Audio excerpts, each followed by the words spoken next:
So this is a typical day for me on a work week. I will have the pouch sitting on my belt over here, and I will have here a Swiss Army knife sitting on my pocket. And there's a reason for that. On the pouch, I will carry a multi-tool. In this case, it's a Spirit MX, if I'm not mistaken, one-hand opening, as you can see. Easy to reach out, and I always like to have pliers on me. And here I like to leave the Swiss Army knife because this is a lot easier for me to carry like that. I usually use a setup with a lanyard, a pocket clip, a snap ring, and a key ring, right?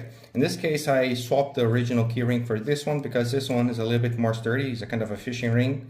And the reason why I use the snap ring is to make it more easy for me to remove this lanyard whenever I need to use the tool, because this way sometimes this will get stuck in the way when I'm trying to use, let's say, the Phillips. This is gonna fall and then it's gonna entangle in here, so I hate that. So the reason why I came up with this solution is because I didn't want that to happen. So the only thing I need to do when I'm done is to go ahead, and I don't need to use my fingernails. So I just go ahead and slide that in, as you can see.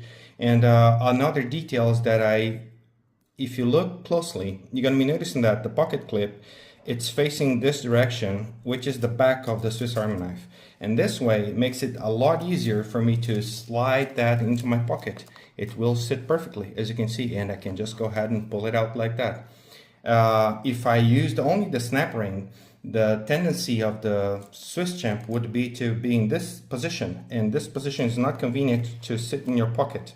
This way I can just go ahead and slide that in here, and I will put that sitting all the way to the back here of my pocket. This way it doesn't get in the way for me of reaching out to my wallet, as you can see. So and the reason for that also is because the Swiss champ, it's wider than it's let's say thicker, right? Or here, if you use, for example, a compact over here, as you can see, this will have a tendency to sit in this position, not the one that I showed before, which is the back sitting here. So when I'm using this way, I can also use with a snap ring because there's enough flexibility for me to go ahead and do it like that. And the belt will twist a little bit, but because there's some wiggle room over here on my pocket, I can just go ahead and let it sit on the back of my pocket like that.